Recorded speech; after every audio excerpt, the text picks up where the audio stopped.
الحمد لله رب العالمين، والصلاة والسلام على سيد الأنبياء والمرسلين،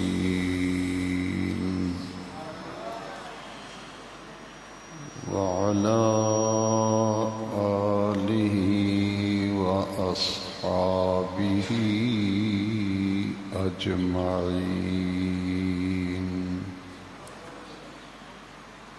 أما بعد، فأعوذ بالله من الشيطان الرجيم. بسم الله الرحمن الرحيم. إن الذين يؤذون الله ورسوله لعنهم الله في الدنيا والآخرة وأعد لهم عذابا مهينا. صدق الله مولانا العظيم. محبت و عقیدت سے ہدیہ درود شریف عرض کریں. الصلاۃ والسلام علیک یا سیدی یا رسول اللہ وعلی آلک و اصحابک یا سیدی یا خاتم النبیین.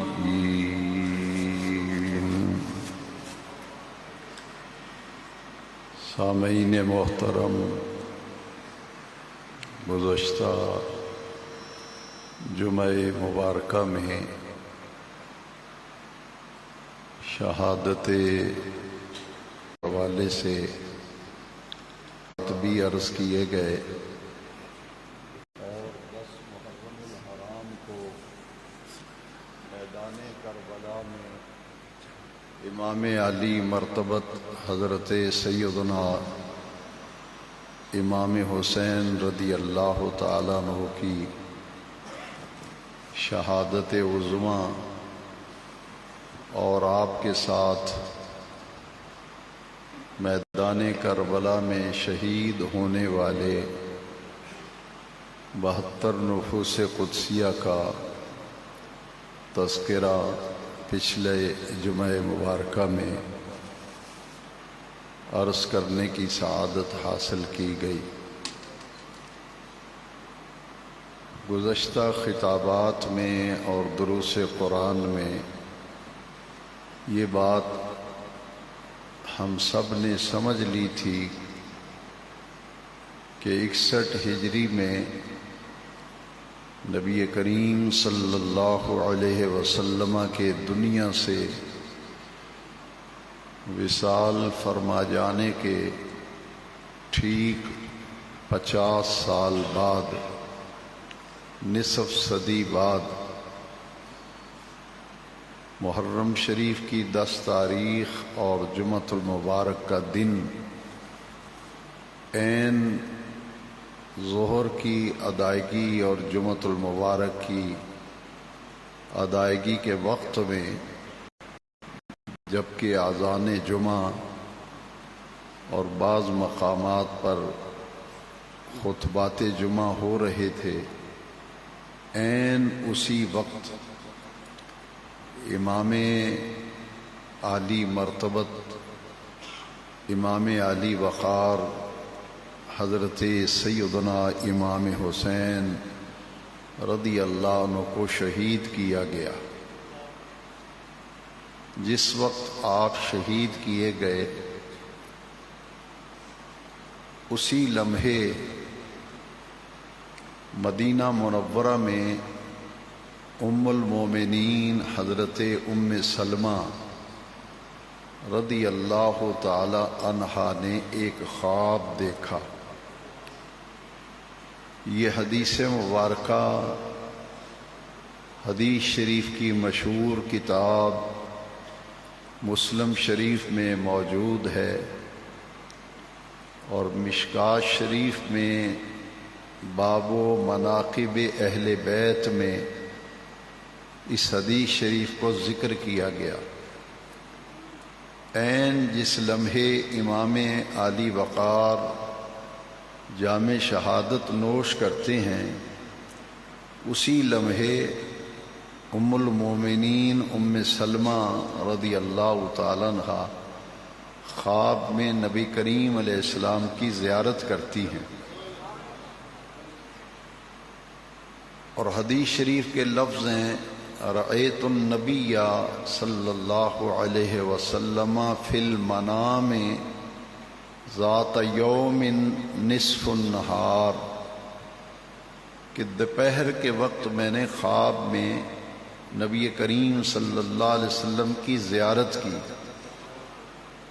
علی رأسہ ولحیتہ التراب، کہ نبی کریم علیہ السلام کے سر اقدس کے بالوں میں بھی گرد و غبار دیکھا میں نے، اور حضور کی ریش مبارک داڑھی مبارک میں بھی میں نے گرد و غبار دیکھا۔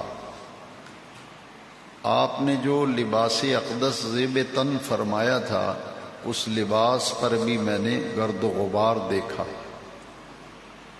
اور آپ چہرہ مبارکہ سے بڑے ہی مغموم نظر آ رہے تھے، اور دوران خواب ہی میں نے آقا کریم علیہ السلام کو آپ دیدہ بھی دیکھا کہ آپ کی چشمان مبارک میں آنسو تھے، اور آپ کے دست اقدس میں ایک شیشی تھی جس کے اندر خون میں نے دیکھا خواب میں۔ فرماتی ہیں میں نے خواب میں نبی کریم علیہ السلام کی اس حالت کو دیکھا تو میں نے حضور سے پوچھا ما لک یا رسول اللہ صلی اللہ علیہ وسلم، حضور یہ میں کیا دیکھ رہی ہوں، آپ کا یہ کیا حال بنا ہوا ہے، حضور کیا ہوا، خیر تو ہے؟ نبی کریم علیہ السلام نے فرمایا شہید تو قتل الحسین آنفا، میرا حسین شہید ہو گیا ہے، میں مقتل حسین سے آ رہا ہوں۔ شہید تو قتل الحسین آنفا، میں ابھی ابھی حسین کے مقتل سے آ رہا ہوں، اور میرا حسین شہید ہو گیا ہے۔ فرماتی ہیں میں نے خواب میں پوچھا وفی یدہ قارورۃ وفیہ دم، حضور کے ہاتھ میں ایک شیشے کی بوتل تھی، اس میں خون تھا، تو میں نے پوچھا حضور یہ خون کیسا ہے اس شیشے کی بوتل کے اندر؟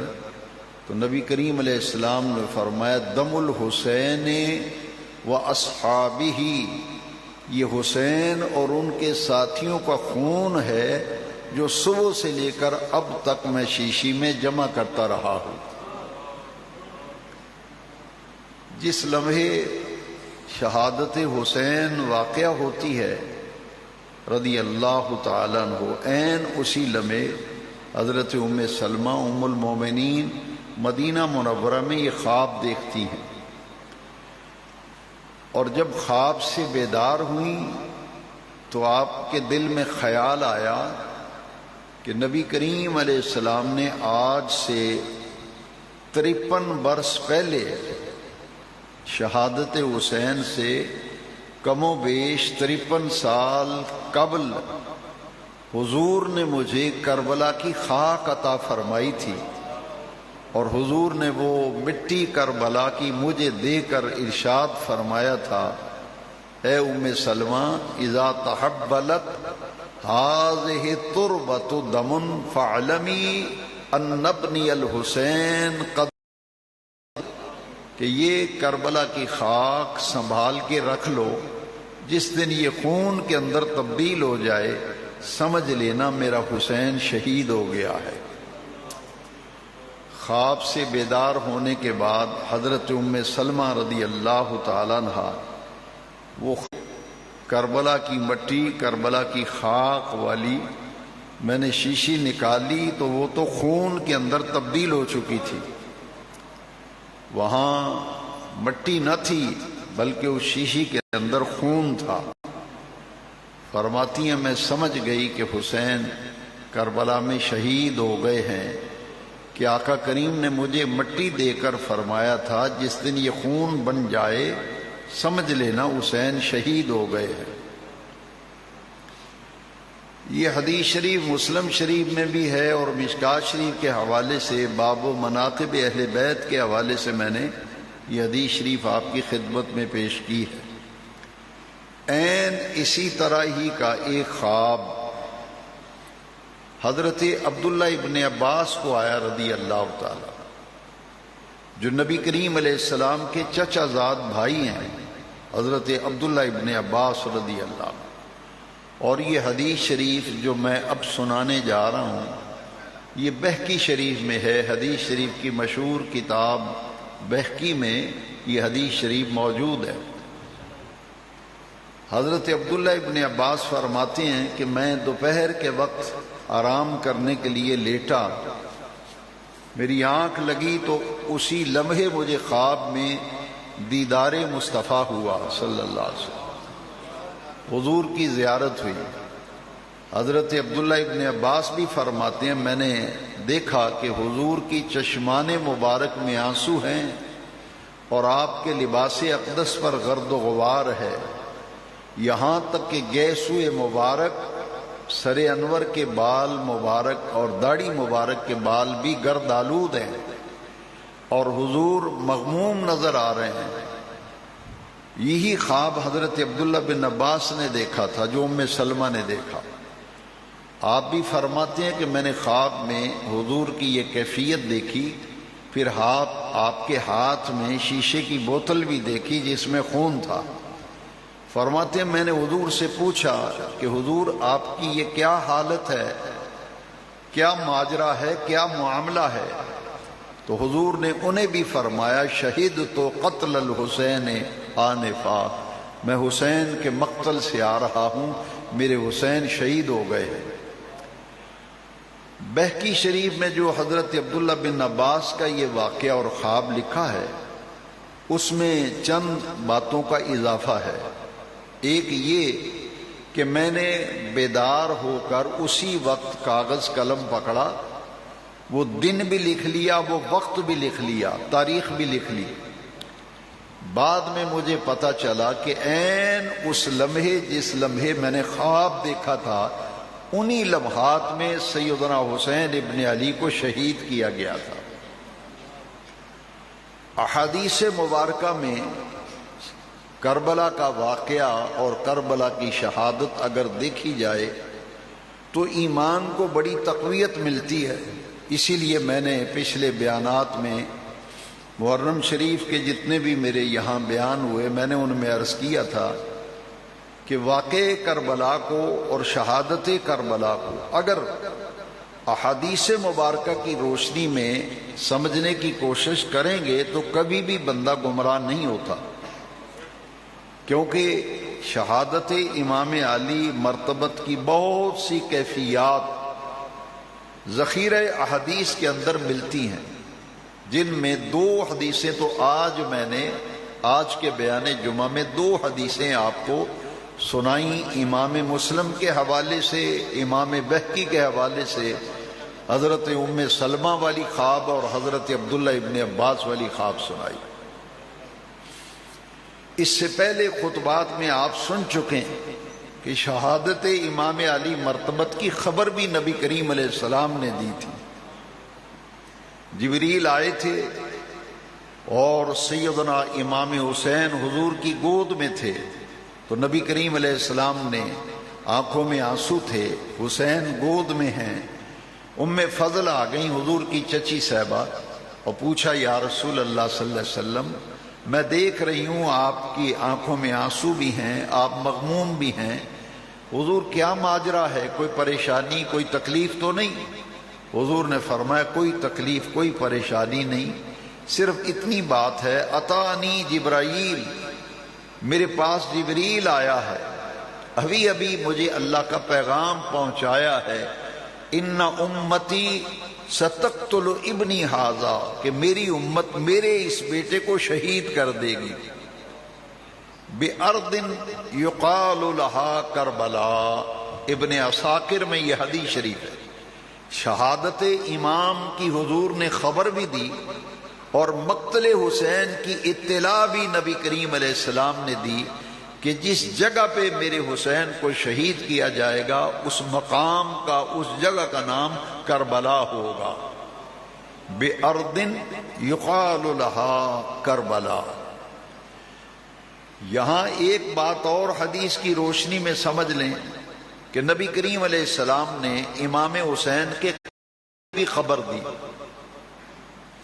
اسی لیے میں یہ دعوے سے بات کہتا ہوں، اور قرآن و حدیث کے گہرے مطالعے کے بعد میں یہ بات آپ سے بار بار اس لیے کہتا ہوں کہ آپ احادیث کی روشنی میں شہادت کربلا کو جب دیکھیں گے فرما رہے ہیں، یہاں تک کہ حضور نبی کریم علیہ السلام نے قاتل حسین کی خبر بھی، اطلاع اور نشاندہی حضور نے فرمائی تھی۔ سیدنا امام حسین بن علی رضی اللہ عنہ حضور کی خدمت میں موجود تھے، تو نبی کریم علیہ السلام نے فرمایا، اے حسین، میں ایک دھبے دار کتے کو دیکھ رہا ہوں جو تیرے خون سے اپنے منہ کو رنگین کر رہا ہے۔ دھبے دار کتا میں دیکھ رہا ہوں جو تیرے خون میں منہ مار رہا ہے، تیرے خون سے اپنے منہ کو رنگین کر رہا ہے۔ امام علی مرتبت جب شہید ہوئے اور آپ نے آخری خواہش کا اظہار کیا تھا، زخموں سے نڈال ہو کر جب گھوڑے کی زین سے خدا کی زمین پہ آئے تو شمر ذی الجوشن آپ کا سر قلم کرنے کے لیے آگے بڑھا، تو امام علی مرتبت نے فرمایا کہ میں تیرے سینے پر کچھ علامات دیکھنا چاہتا ہوں، لہذا یہ جو تو نے عبا پہنی ہوئی ہے اس کے بٹن سامنے والا ذرا کھولو۔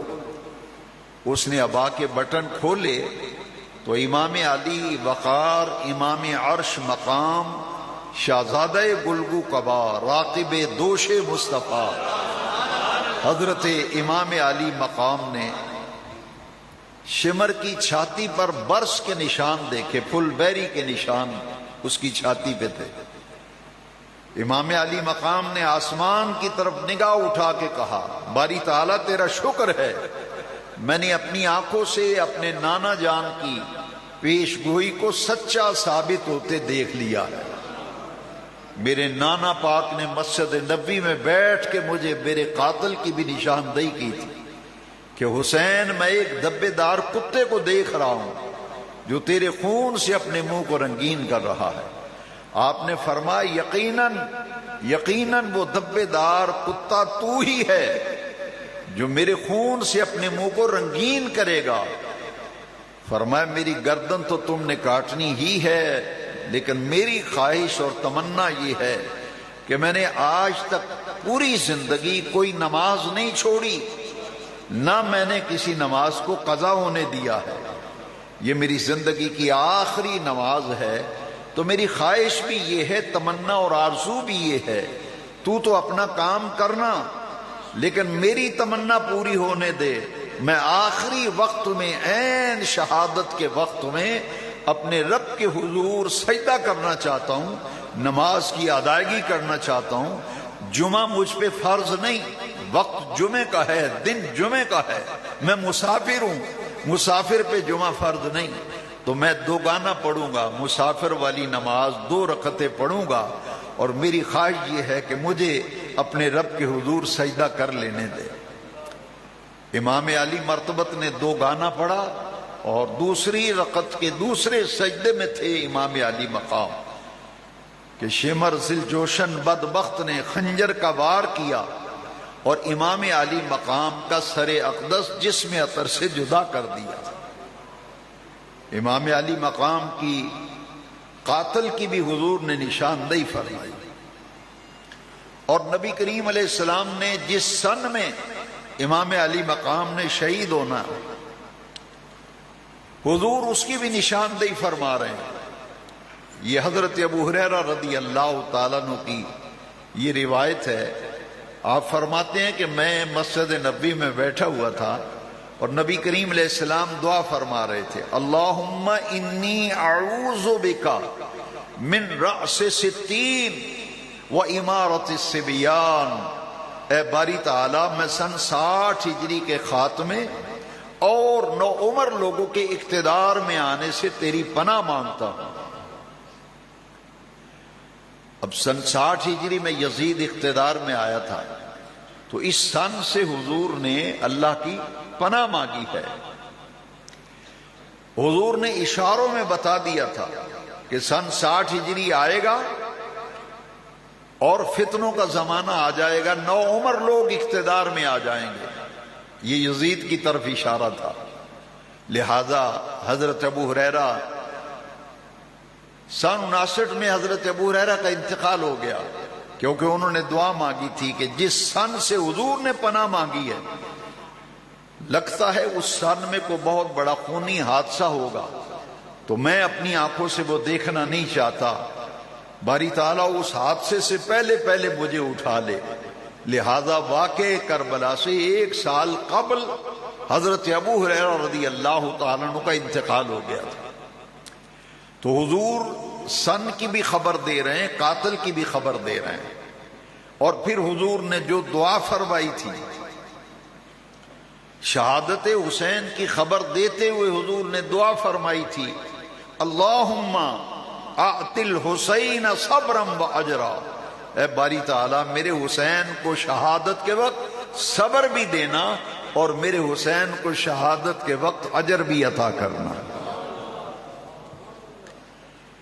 قرآن مجید میں جس آیہ مقدسہ میں سورہ بقرہ میں اللہ کے راستے میں قتل کیے جانے والوں کو مردہ کہنے سے روکا گیا کہ جو اللہ کے راستے میں قتل کیے جائیں انہیں مردہ مت کہو، وہ تو زندہ ہیں، وَلَكِنْ لَا تَشْعُرُونَ، تمہیں ان کی زندگی کا شعور نہیں.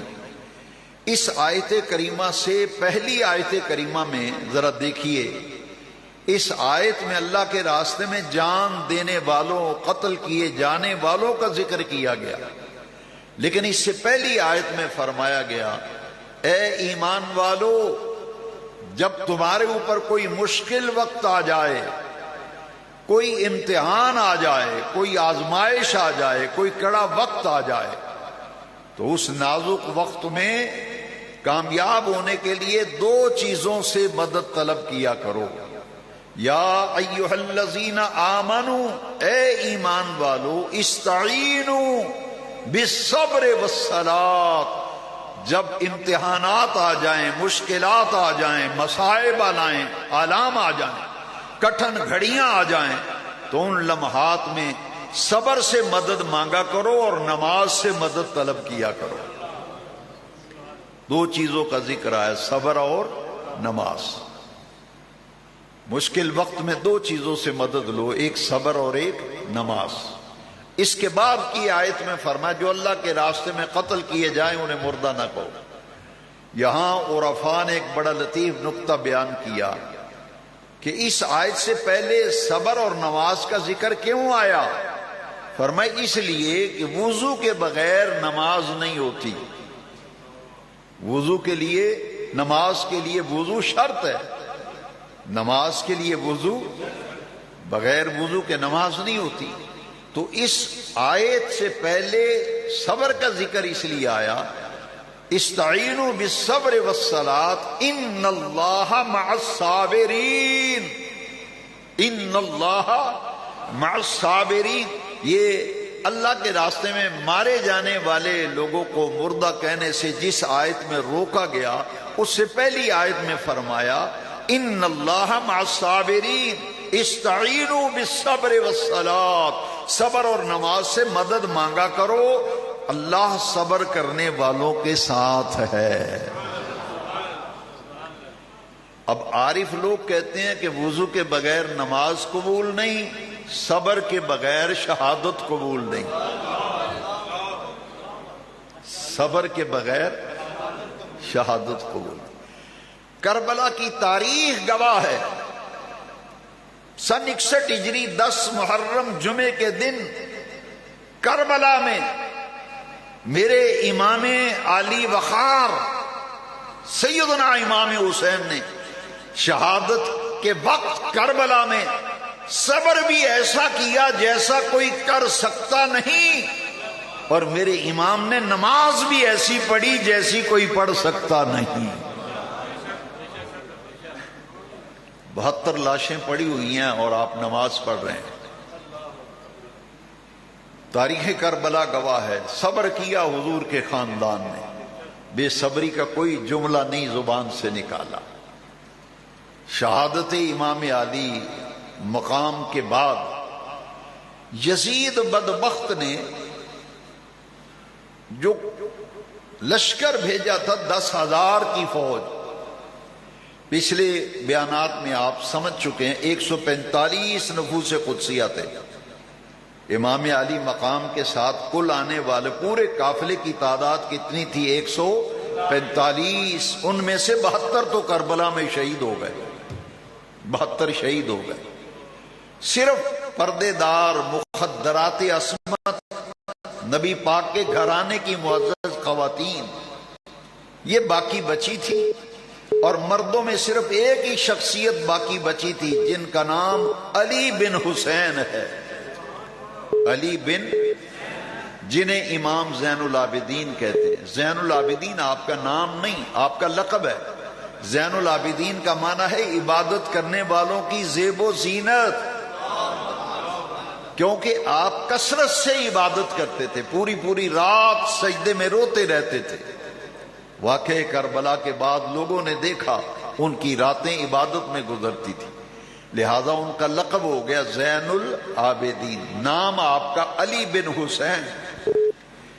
اور یہ بڑے لطف کی بات ہے کہ امام حسین کے جتنے آپ کے صاحبزادے کربلا میں شہید ہوئے ان میں سے 4 صاحبزادے ایسے ہیں جن کا نام علی تھا، علی بن حسین، علی بن حسین، علی بن علی بن حسین۔ دوڑایا امام پاک کی لاش کے اوپر،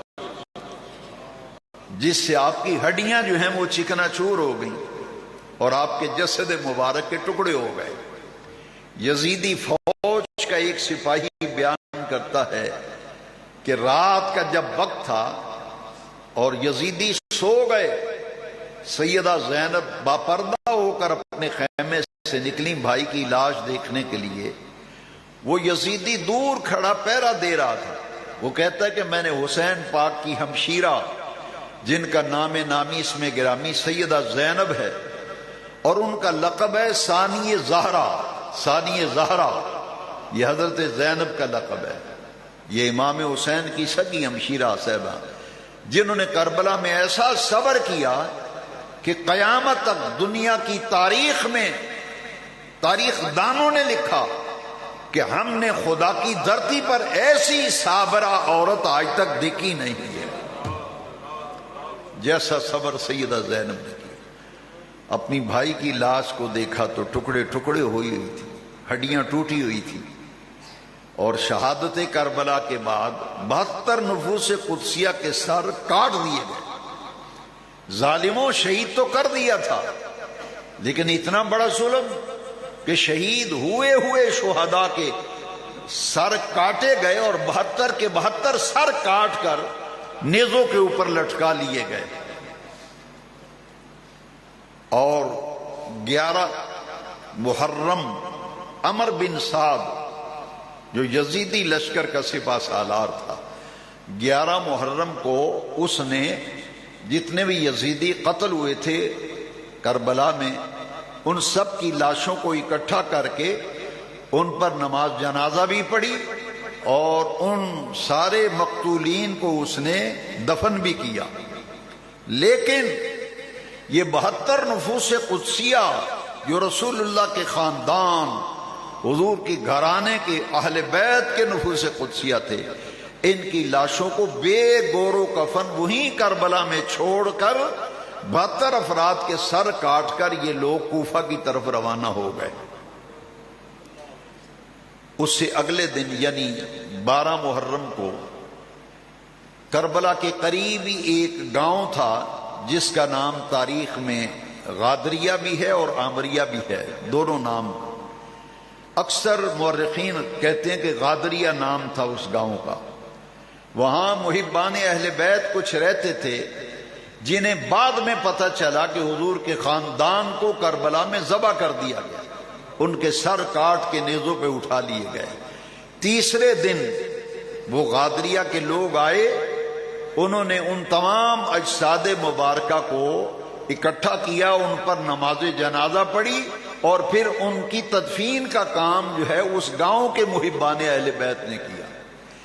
یزیدیوں نے، بدبختوں نے اپنے قتل ہونے والوں کو جنازے پڑھ کے دفن کر دیا، لیکن حضور کے خاندان کی 72 لاشیں 3 دن تک وہاں بے گور و کفن پڑی رہی۔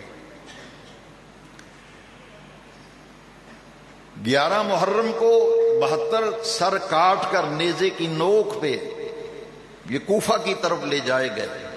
پچھلے بیانات میں آپ سن چکے ہیں کہ کوفہ کے بالکل قریب ہی میدان کربلا ہے، زیادہ فاصلہ نہیں، نہر فرات ہے، اس کے کنارے پر میدان ہے جس کے 2 نام تاریخ میں ملتے ہیں، ایک نام کربلا ہے، ایک نام نینوا ہے۔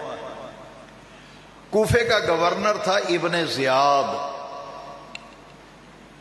اسے ابن مرجانہ بھی کہتے ہیں۔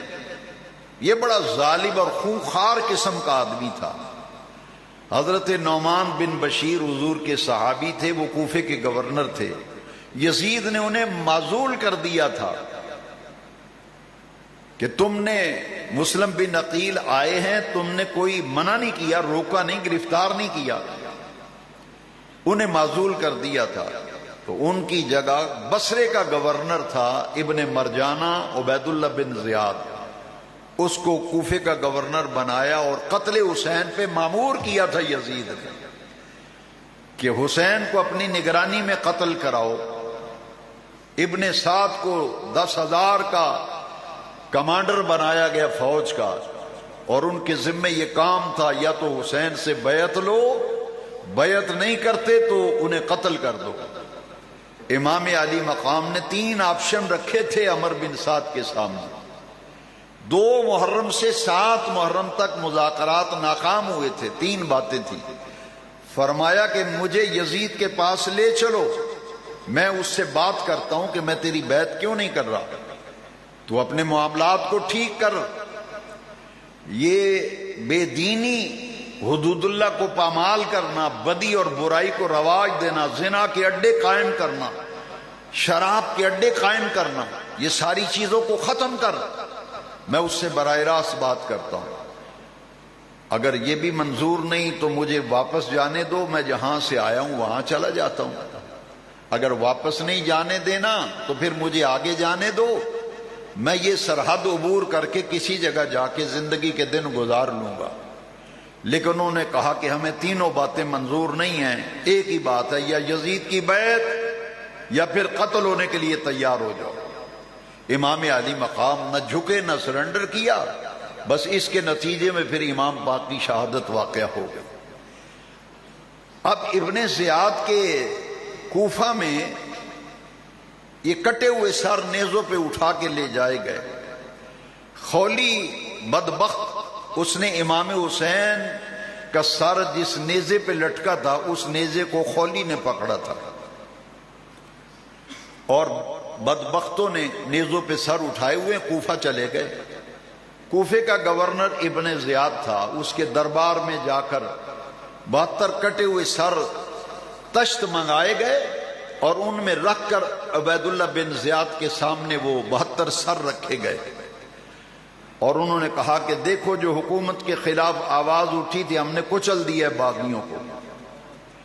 امام علی مقام کا سر عبید اللہ بن زیاد کے بالکل سامنے رکھا تھا تخت پر، اس نے ہاتھ میں ایک چھوٹی سی سٹک پکڑی ہوئی تھی، چھڑی، وہ امام حسین کے دانتوں پہ اور ہونٹوں پہ کچوکے لگانے لگا اور کہنے لگا ایک باغی کا سر ہے جو اپنے انجام کو پہنچ گیا ہے، معاذ اللہ۔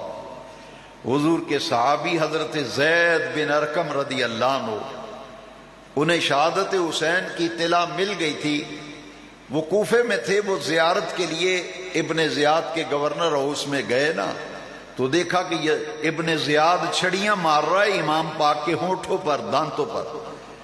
آپ نے فرمایا ابن مرجانہ بدنہاد اپنی چھڑی اور ہاتھوں کو روک لے، یہ دانت بھی وہ ہیں، یہ ہونٹ بھی وہ ہیں جہاں آمنہ کے لال کو میں نے بوسے دیتے دیکھا ہے۔ یہ تو حضور کی بوسہ گاہ ہے، تو چھڑیاں مار رہا ہے۔ اس بدبخت نے کہا اگر تو بوڑھا نہ ہو گیا ہوتا تو تجھے میں قتل کروا دیتا۔ وہ ابن مرجانہ ابن زیاد پہ لعنت کرتے ہوئے حضرت زید بن ارقم وہاں سے چلے گئے۔ عبید اللہ بن زیاد نے مسجد میں اجتماع منعقد کیا، پورے کوفے والوں کو کہا کہ جامع مسجد میں اکٹھے ہو جائیں۔ جب جمع ہو گئے تو اس نے کہا کہ ساری تعریفیں اللہ تعالیٰ کے لیے ہیں جس نے معاذ اللہ امام حسین کا نام لے کے کہا کہ اللہ نے اسے ذلیل کیا۔ وہ اپنی جان سے ہاتھ دھو بیٹھا، ساری تعریفیں اس اللہ کے لیے جس نے امیر المومنین یزید کو کامیابی دی۔ جب یہ تقریر کی تو ایک نابینا حضور کے غلام جن کا نام حضرت عفیف تھا، تابعی تھے، وہ نابینا تھے، دن رات مسجد میں عبادت کیا کرتے تھے، ان سے برداشت نہ ہوا، وہ کھڑے ہو گئے۔ انہوں نے کہا ابن مرجانہ تیرا ستیہ ناس ہو، بیڑا غرق ہو، بدبخت، تو حسین پاک کے خلاف بکواس کر رہا ہے، تیری زبان کھینچ کر کتوں کے آگے ڈال دیں گے، تو اپنی زبان کو بند کر، یزید ذلیل و رسوا ہوا ہے، حسین تو کامیاب اور سرخرو ہو گیا ہے۔ اس بدبخت نے حضرت عفیف کو قتل کرنا چاہا، لیکن ان کی برادری کے لوگ مسجد میں تھے، انہیں گھیرے میں لے لیا اور گھر چھوڑ آئے۔ جب گھر چھوڑ کے آئے، برادری اپنے اپنے گھروں کو چلی گئی، اس نے سپاہی بھیجے اور حضرت عفیف کو گھر سے گرفتار کر کے گورنر ہاؤس بلا کر ان کو قتل کر دیا۔ واقعہ کربلا کے بعد اہل بیت کی محبت میں حضرت عفیف کو یزیدیوں نے قتل کیا۔ اب کوفے کے گلیوں بازاروں میں کٹے ہوئے سر نیزوں پہ لٹکا کر پھرایا گیا، اور یہ ساتھ ساتھ نکارہ بجتا تھا کہ جو کوئی یزید کے خلاف آواز اٹھائے گا اس کا وہی اشر ہوگا جو حسین ابن علی اور ان کے ساتھیوں کا ہوا ہے۔ کوفے کے بازار میں امام علی مقام کا سر اقدس خولی نے نیزہ پکڑا ہوا تھا، آگے آگے ایک بندہ اللہ کا قرآن پڑھ رہا تھا، وہ قرآن مجید سورہ کہف کی اس آیت پہ پہنچا، قرآن پڑھنے والا ہے، ان اصحاب الکہف والرقیم کانوا من آیاتنا عجبا، کہ اصحاب کہف اور رقیم کا قصہ اللہ کی نشانیوں میں سے عجیب تر نشانیاں ہیں۔ اس آیت پہ جب قرآن پڑھنے والا پہنچا، امام پاک نیزے کی نوک پہ ہم کلام ہوئے اس قرآن پڑھنے والے سے۔ آپ نے فرمایا او قرآن پڑھنے والے، یہ بالکل درست ہے، بجا ہے، ٹھیک ہے کہ اصحاب کہف رقیم کے قصے اللہ کی نشانیوں میں سے عجیب تر نشانیاں ہیں، مگر سن قرآن پڑھنے والے، بل اعجب قتلی و حملی، میرا یوں قتل کیا جانا اور میرا سر کاٹ کر نیزے کی نوک پر یوں کوفے کے گلیوں اور بازاروں میں لیے پھرنا، یہ اصحاب کہف اور رقیم کے قصوں سے بھی زیادہ عجیب تر ہے۔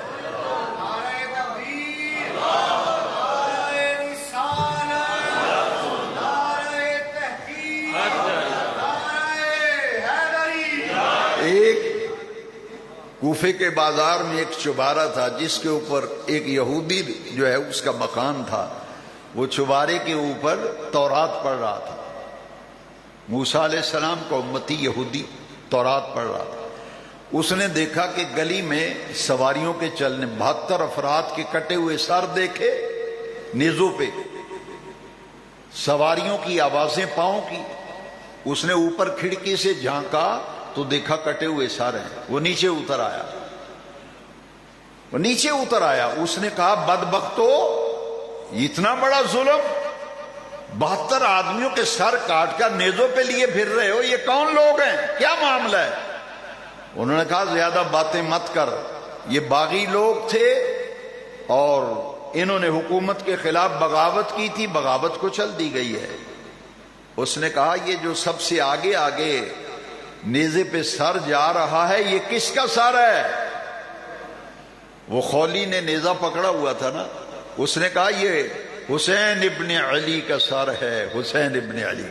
اس نے کہا یہ وہی حسین تو نہیں جو مسلمانوں کے نبی کا نواسا ہے؟ خولی نے کہا یہاں اسی نبی کا نواسا ہے. اس نے کہا اللہ کی عزت کی قسم میں دیکھ رہا ہوں یہ کٹا ہوا سر نیزے پہ کوئی کلام کر رہا ہے، گفتگو کر رہا ہے. اس نے نیزہ تھوڑا سا ذرا جھکایا تو دیکھا امام علی مقام کے ہونٹوں سے آواز آ رہی تھی، یاسین والقرآن الحکیم انک لمن المرسلین علی صراط مستقیم. کٹا ہوا سر میرے امام کا نیزے کی نوک پہ اللہ کے قرآن کی تلاوت کر رہا تھا. میرے حسین پاک کو قرآن سے اتنی محبت کہ کٹا ہوا سر نیزے کی نوک پہ قرآن کی تلاوت کر رہا تھا. حسین پاک کو نماز سے اتنی محبت کہ شہادت کے وقت نماز کی حالت میں میرے امام پاک کو شہید کیا گیا. وہ یہودی مسلمان ہو گیا. اس نے کہا جس نبی کے نواسے کا یہ مقام ہے کہ کٹا ہوا سر اللہ کا کلام پڑھ رہا ہے، ان کا نانا کتنا عظیم ہوگا. وہ مسلمان ہو گیا. یہ قافلہ چلا دمشق کی طرف، کوفہ سے دمشق کی طرف جا رہا تھا. راستے میں رات گزارنے کے لیے ایک جگہ ٹھہرے جہاں گرجا تھا. ایک رات وہاں ٹھہرے. وہ گرجے کا راہب جو تھا اندر سے باہر آ گیا. اس نے کہا مجھے اتنے سال ہو گئے گرجے میں، میرا باپ دادا اسی گرجے میں پادری تھا، نسل در نسل ہم اس گرجے کی خدمت کر رہے ہیں، پادری ہمارا باپ ہمارا دادا، میں بھی یہاں پادری ہوں. آج تک میں نے یہ دیکھا نہیں گرجے کے در و دیوار سے رونے کی آوازیں آ رہی ہیں. اس نے دیکھا کٹے ہوئے سر دیوار کے ساتھ نیزے رکھے ہیں 72 سر. اس نے کہا اسی لیے گرجے کے در و دیوار رونے لگے، یہ بہت بڑا ظلم کیا ہے تم نے. انہوں نے کہا یہ حسین ابن علی کا سر. اس نے کہا یہ سر ایک رات کے لیے مجھے دے دو اور میرے پاس زندگی کی ساری کمائی 10,000 دینار میرے پاس پڑے ہیں، وہ 10,000 دینار لے لو اور ایک رات کے لیے سر مجھے دے دو. اس نے سر لیا، 10,000 دینار انہیں دے دیے اور سر کو گرم پانی سے، خون جمع ہوا تھا امام پاک کی داڑھی مبارک پر، سر اقدس پر، گرم پانی سے دھویا سر اقدس کو، خون صاف کیا. کافور اور عطر جتنا پڑا ہوا تھا وہ امام پاک کے سر اقدس پہ مل دیا اور اپنا خاص کمرہ جس میں راہب پادری عبادت کرتا تھا، ایک اونچی سی جگہ پہ ریشمی کپڑا رکھ کر امام کا سر وہاں رکھ دیا اور رات بھر ہاتھ باندھ کر سر حسین کی تعظیم میں کھڑا رہا. راہب کہتا ہے رات بھر میں نے عجب نظارہ دیکھا، آسمان سے انوار کی بارش ہوتی تھی. جہاں امام پاک کا سر تھا رات بھر آسمانوں سے نور کی رحمت کی بارش ہوتی تھی. سفید رنگ کے چھوٹے چھوٹے پرندے آتے تھے آسمان سے اور حسین پاک کے سر اقدس کا طواف کر کے واپس چلے جاتے تھے. عیسائی پادری راہب نے امام علی مقام کے سر اقدس کی تعظیم، ادب و احترام کیا. اللہ نے اس کے بدلے میں اسے ایمان کی دولت عطا فرما دی. جیسے صبح کا سفیدہ نمودار ہوا تو پادری نے کلمہ پڑھا اور مسلمان ہو گیا. اس نے گرجے کی انتظامیہ کمیٹی کو بلایا. اس نے کہا یہ لو چابیاں، میں نے محمد عربی کا کلمہ پڑھ لیا ہے، میں نے ان کے نواسے کی کرامت دیکھی ہے، لہذا یہ گرجا سنبھالو، میں اپنے بیوی بچوں کو لے کے سامان لے کر جا رہا ہوں، میری جتنی باقی زندگی بچ گئی ہے ساری کی ساری حضور کے اہل بیت کی غلامی میں گزار دوں گا۔ وہ پادری نے سامان باندھا، بیوی بچوں کو ساتھ لیا، اور امام زین العابدین علی بن حسین سجاد زین العابدین سے کہا میں بھی آپ کے ساتھ چلوں گا، اور جتنا وقت میرا باقی رہ گیا ہے یہ سارے کا سارا آپ کی خدمت اور غلامی میں گزار دوں گا۔ یہ قافلہ جس وقت وہاں سے چلا تو دیکھا سامنے ایک چٹان ہے جس پر شعر لکھا ہوا ہے، سرخ رنگ خون سے شعر لکھا ہوا ہے، عربی میں شعر لکھا ہوا ہے، اترجو امتن قتلت حسینا، اترجو امتن قتلت حسینا شفاعت جد ہی یوم الحسابی۔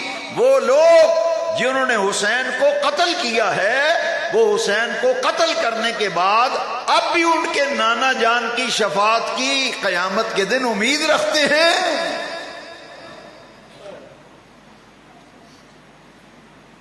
یزیدیوں نے پوچھا پادری سے یہ شعر کب کا لکھا ہوا ہے؟ اس نے کہا میرا باپ پادری تھا، وہ بتاتا تھا کہ نبی آخر الزمان کے اعلان نبوت 500 سال پہلے ہمارے باپ دادا اس شعر کو لکھا دیکھتے آئے ہیں۔ یہ قافلہ چلا اور دمشق کی طرف پہنچا، اور دمشق میں یہ قافلہ جو ہے وہ اس وقت پہنچا جبکہ گورنر ہاؤس کا مین گیٹ بند ہو چکا تھا۔ یہ قافلہ ساری رات دمشق کے مین چوک کے اندر رات گزارتا ہے، پھر اگلے دن یزید کے دربار میں اس قافلے کو پیش کیا گیا۔ باقی مضمون انشاءاللہ آئندہ جمعہ